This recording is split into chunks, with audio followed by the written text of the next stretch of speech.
Communicators, a discussion about issues relating to broadcasters, with Gordon Smith, President and CEO of the National Association of Broadcasters. We're pleased to welcome back to the Communicators Gordon Smith, President and CEO of the National Association of Broadcasters, former senator from Oregon, of course. Senator Smith, the NAB is meeting in town right now in Washington this week. What is your message to Capitol Hill when you meet with legislators?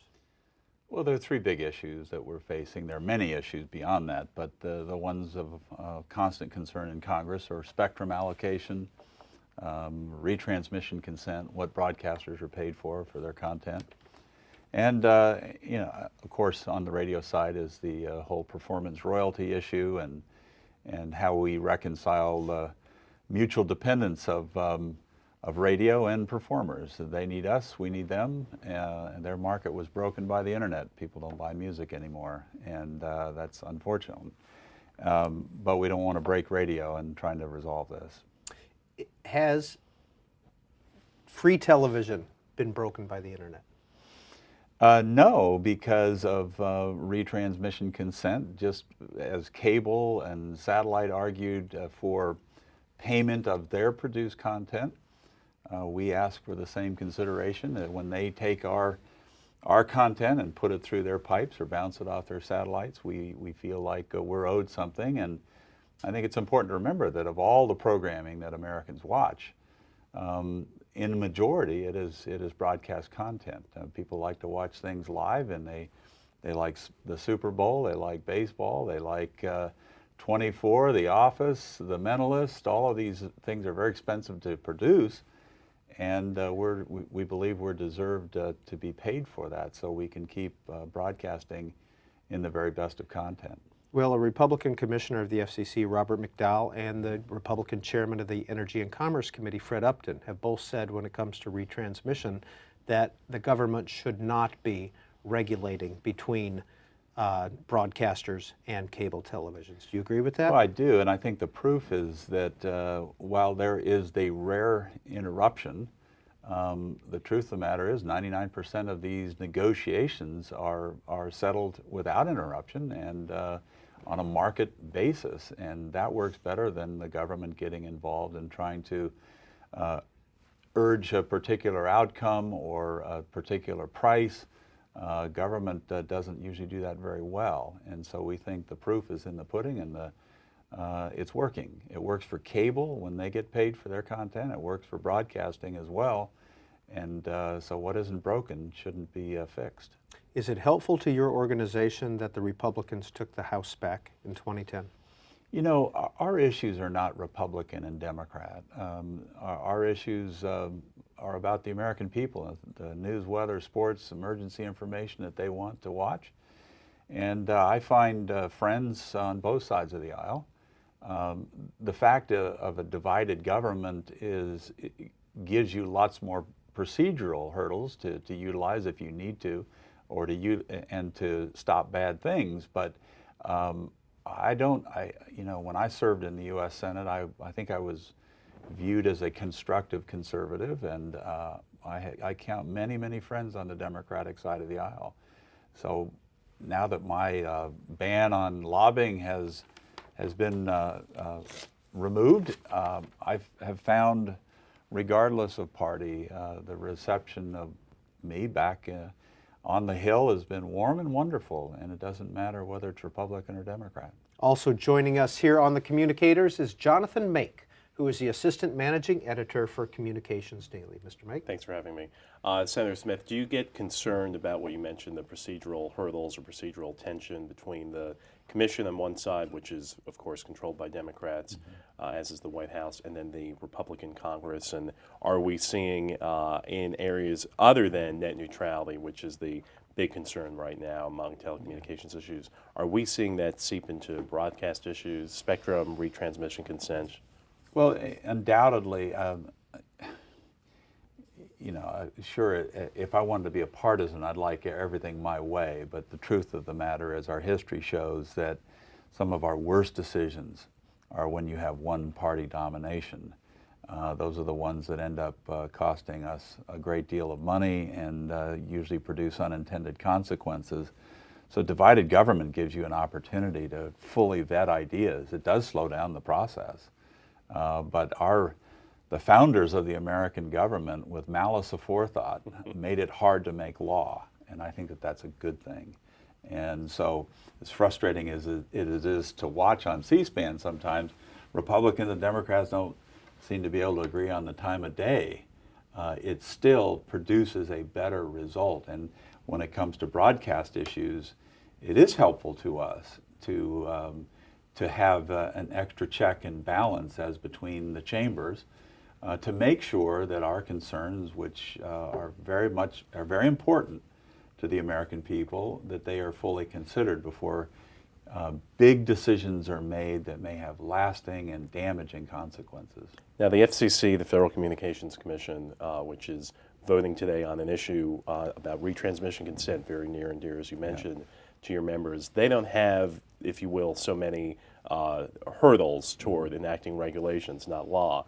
Do you get concerned there, especially with them examining this system, which you and your members feel shouldn't be examined to begin with? Are you concerned about the threat of over-regulation of industry in general and your industry in particular? Of course we're concerned. The truth of the matter is, for example, net neutrality, which we don't have a dog in that fight, but that is something where the D.C. Circuit Court of Appeals has said unanimously, without respect of party, they don't have the authority, the statutory authorization to impose that. But they went ahead anyway, and they're trying round 2 on that.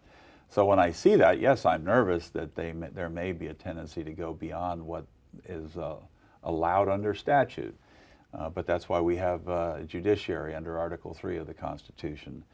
But my hope is that the FCC will act in accordance with what they have already said publicly, and that they don't have the statutory authority to impose binding arbitration or some new system that puts the government's thumb on the negotiation and tries to force a particular outcome.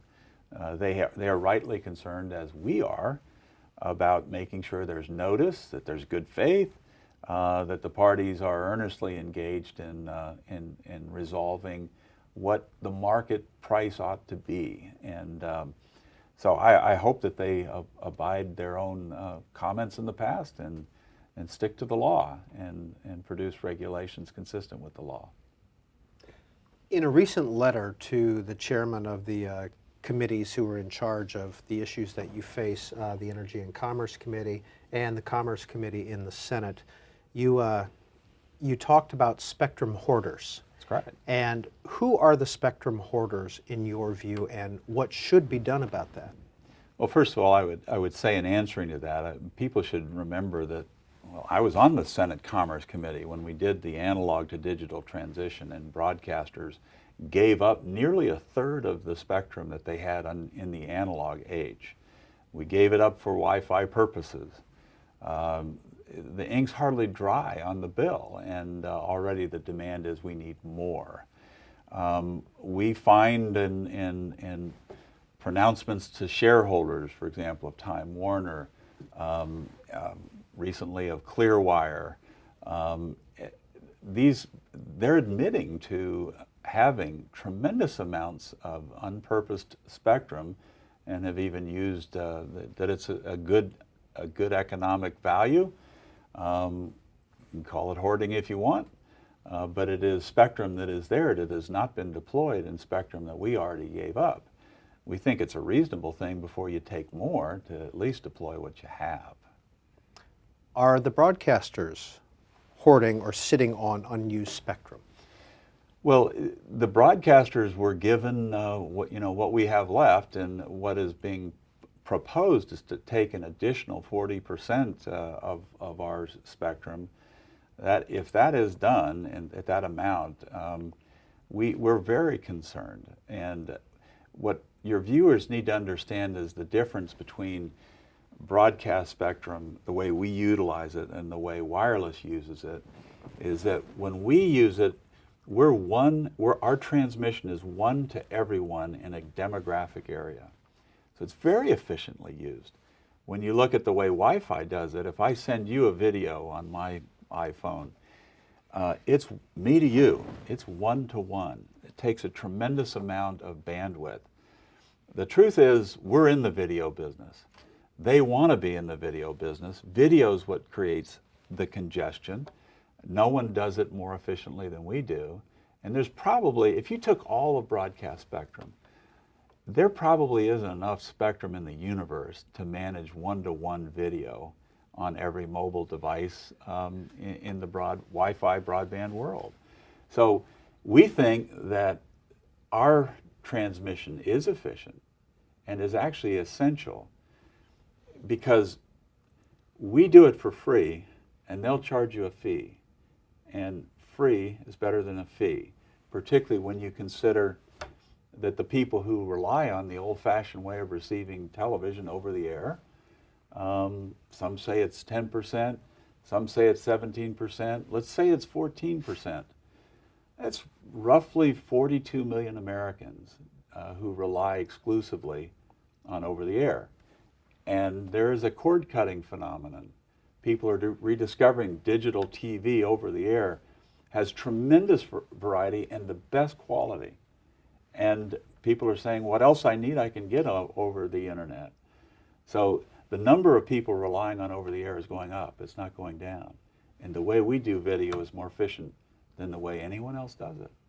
Now on spectrum and the interplay between the Capitol Hill and the Federal Communications Commission, you have had your members were just in town. These are local TV and radio stations lobbying their members of Congress, often their senators, about the issues that are important to them.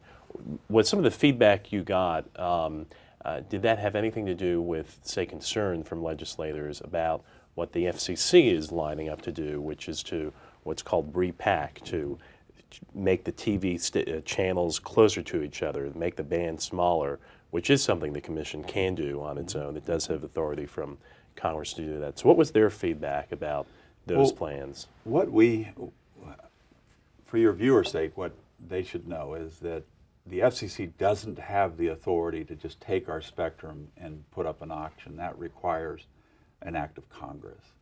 What they do have, as you point out, is the ability to place you within your allocation, called repacking. Our concern is that the repacking, they say that the sale or the auction will be voluntary. But our hope is to keep voluntary, so that if you don't volunteer to go out of business, that you're not placed in an inferior band, that you don't lose multicasting, which is your foreign language stations, your religious stations, your minority stations, things which add value in the 6 megahertz each channel has. We don't want to lose the future of mobile television, which in this city of Washington, D.C., you can get if you have a little antenna on your iPad. It's a little, it'll be in stores soon. You can watch live local TV on your iPad or other mobile devices. These are tremendous innovations.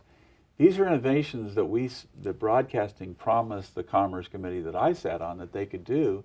They've spent billions of dollars doing it.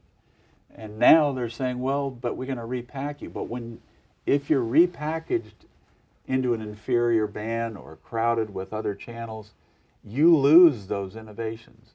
You lose multicasting, you lose mobile, you lose what was promised.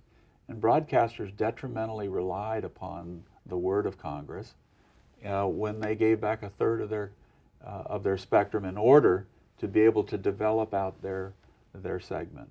So what do members of Congress that your members have spoken to feel about this proposition? I think, without respect of Republican or Democratic registration, they're interested in keeping voluntary. So in exchange for an auction, which we support voluntary, that's freedom. Let's be very, very careful of any repackaging plan that could take away what broadcasters are providing to the American people now. And in a recent hearing at the Energy and Commerce Committee, longtime Energy and Commerce Chairman, now member Representative John Dingell asked FCC Chair Julius Genachowski about the auction process. But you're going to have a you're going to have a voluntary spectrum auction. How is it going to be voluntary if if there is pressure which is placed on the holders of this spectrum by the commission? Because the auctions themselves would rely on market incentives, allowing the market to set a price for existing owners of licenses to make the choice between continuing what they're doing or transferring the license in exchange for the offer from the auction. Sounds kind of like a bank holdup to me. You hold a gun at the teller's head and say, we know that you are going to voluntarily give me this money, and if you don't, I'm going to shoot you in the brains. And Only if the free market is a bank holdup. well, I want you to know I have some dark suspicions on this matter. Senator Smith. I agree with Congressman Dingell. Again, we support voluntary, but we are very concerned of the details. The old adage, the devil's in the details. It really is in the details of repackaging, which really is just forced relocation, perhaps into a lower power band, which would degrade the broadcast signal. We don't want that. And I would point out one more thing. We produce the content, we send it out. We don't control the receivers that are made by the consumer electronics people. Some of these are of such poor quality that part of what they need to do is to improve the quality of receivers so that there isn't the interruption, so that there is digital efficiency, and that'll resolve a good deal of the problem. Senator, would you agree that the spectrum auction is inevitable? And if so, would you give a percentage of how much the broadcasters would be willing to Well, look at? I don't know where they came up with needing another 120 megahertz when we nearly gave that much up 2 years ago. I don't know why that number comes out of broadcasting. So somewhere between there and zero, there'll be some broadcasters who are underwater economically who will gladly agree to go out of business for a market fee. That said, there are a lot of people in broadcasting who are profitable, who employ lots of people and produce the best content, and the content that we all rely on locally for our news, weather, sports, and emergency information. There's just no substitute for the broadcast signal when it comes to those things. But no percentage? I wouldn't want to presume that. The way I describe it, though, is what you really have when you're talking about this is a regional broadband problem that's primarily Los Angeles, Chicago, and New York. And what you have is a national broadband solution. And my feeling is, why should people in Kentucky have to have their stations potentially degraded so that you can get a faster app download in New York City? I mean, come on, let's be fair. But that's really what it's coming down to. Now, on the spectrum proceeds, whatever the revenue split between the Treasury and the incumbent broadcast holders might be, there's also some tension between the House Republicans, especially the freshmen, who are very much focused on debt reduction and cutting the budget, and then obviously broadcasters need to maximize their share of the proceeds.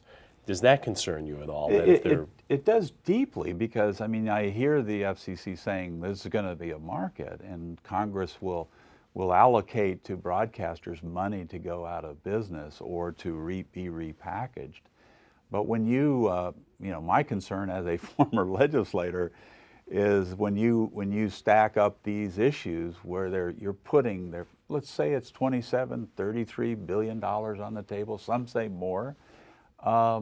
I just remember that in a pay-go environment, which is the budget environment that's across the street, spectrum auctions were every legislator's pay for everything. So when you put billions on the table, there's a lot of claimants. And where will broadcasters fare? And so I've said to those in broadcasting who may want to volunteer, make sure the check clears before you let go of your spectrum. Is there any reason to think that this time, this auction might be different than some of the previous auctions, some of which have raised $20 billion? We're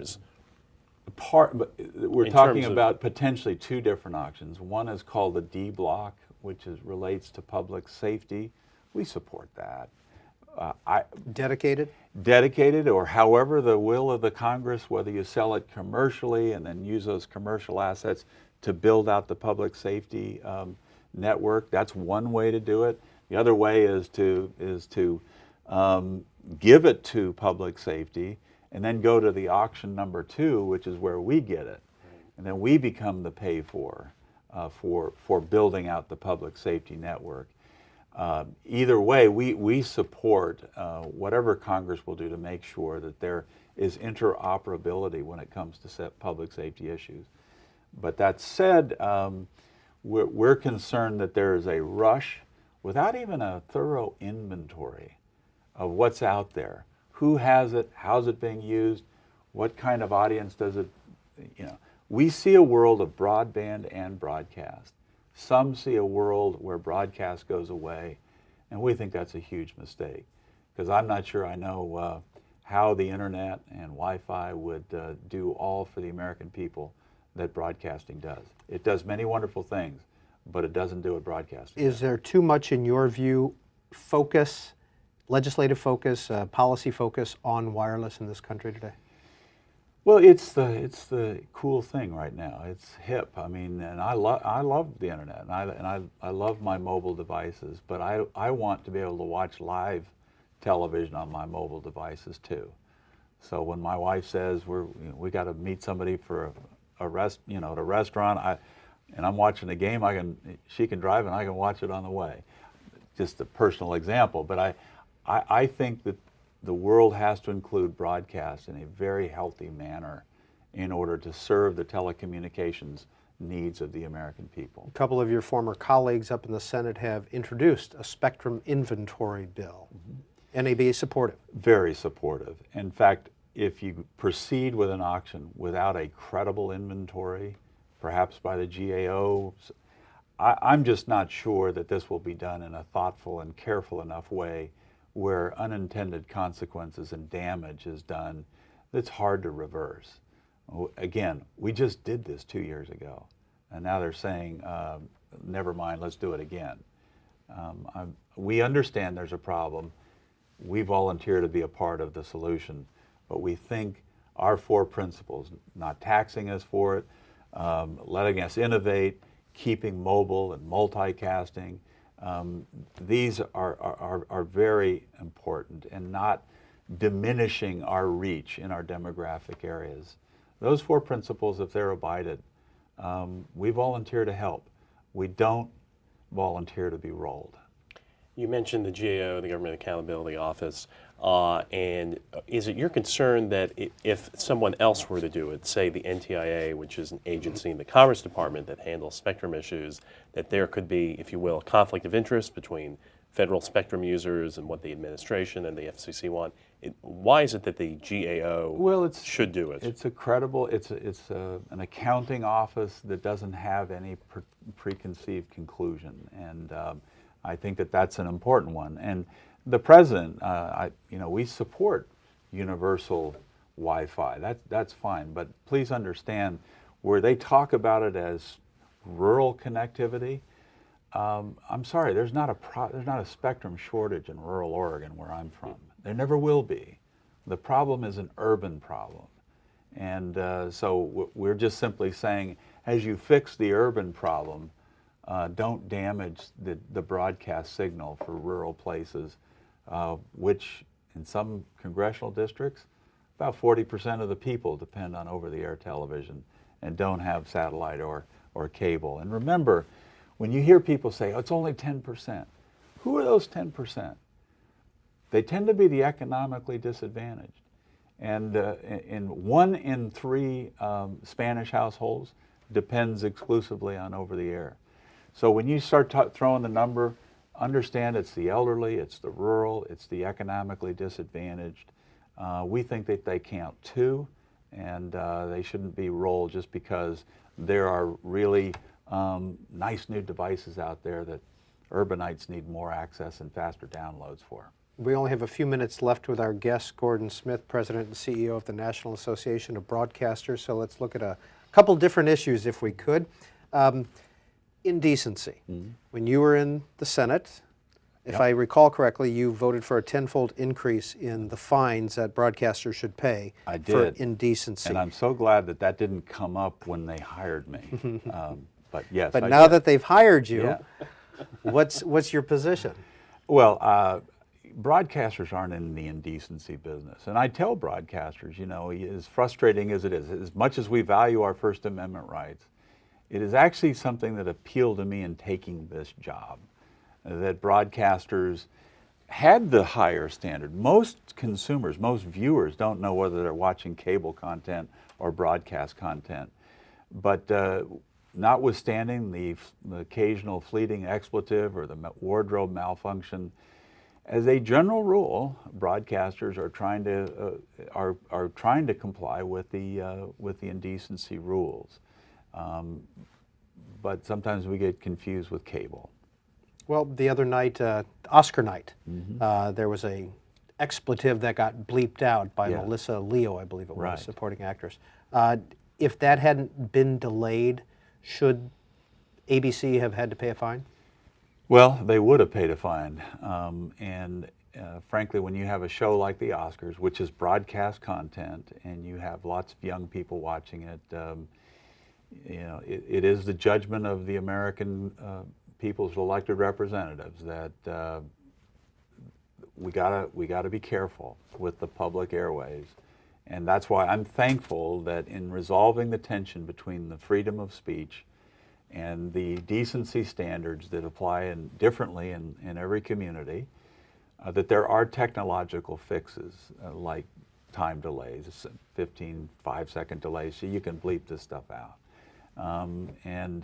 It's a tension I have to live with, representing broadcasters, but it is also the feeling of the leaders of Congress, our lawmakers, and we will comply. A couple other bits of association news this week. The MPAA named a new chairman after about a year-long search, and also the same week, NAB announced that it is absorbing MSTV, which was the Spectrum, longtime Spectrum Association. So I'll kind of double barrel that. Number one, what would your advice be for your former colleague Chris Dodd? He has some of the same corporate parents as your group has. And then secondly, how is putting MSTV under your group's umbrella, how's that going to help your Spectrum message? Well, first of all, my friend, my former colleague, and now my colleague still, Chris Dodd, doesn't need any advice from me. He's a very able man. He's a wonderful, one of my favorite colleagues in the Senate was Chris Dodd. We didn't vote the same very often, but I just think the world of him, and he's going to do great because he has those natural skills, and it'll be a pleasure to work with him on many issues that we share in common. As for MSTV, we're simply responding to the wishes of our board and their board, many of which are the same individuals who are looking for some economies of scale, but also an increase in the focus on technology. And so we think with a unified voice, with a budget that is sufficient to be visionary and help our members develop out their space with new offerings in the digital age within our spectrum, that we expect that, and it will also have a radio focus too, to make sure radio has a place in the digital platforms of the future too. And so we're very excited about it, and think it'll be successful. And we did not talk about the radio issue, the performance rights issue. Is that going to move forward? And in a larger context, Senator, given everything that's going on up on Capitol Hill, the budget and the war and issues, do you see a chance of major telecom legislation happening in this Congress? There's always a chance, but I mean, what I tell my members is you look at the broad firmament of issues out there, and as important as these are these issues are to us and our viewers, the American people. When you stack them up against the national debt, the national defense, the weighty issues that they're wrestling with, we're not at the top of the list. And usually after an election like this, we have divided government. You're coming up to a presidential election. Pretty much anything that's going to pass on its own for its policy merits, it's got to happen before the August recess, because the window closes, and everything after that that passes is either passes out of political necessity or to keep the government running. And so it'll be all politics all the time pretty much after Labor Day. So whether it'll happen or not remains to be seen. But when it comes to us and auctions, we volunteer to help, but we're really concerned about how you talk about repackaging. As for the radio issue, we got really close with them. We're still at the table. We hope they come back. We think there's a community of interest, but I can't and won't abandon radio, small and large, to a new fee that ultimately I think has an equal economic value of promotion. They give us play, we give them free advertising. Nobody gets a Grammy that hasn't been on radio first. Gordon Smith, former senator, Republican senator from Oregon, and since November 1st, 2009, President and CEO of the National Association of Broadcasters. As always, we appreciate your coming on the Communicators. Jonathan Make as well, Assistant Managing Editor of Communications Daily. Thank you. Thank you.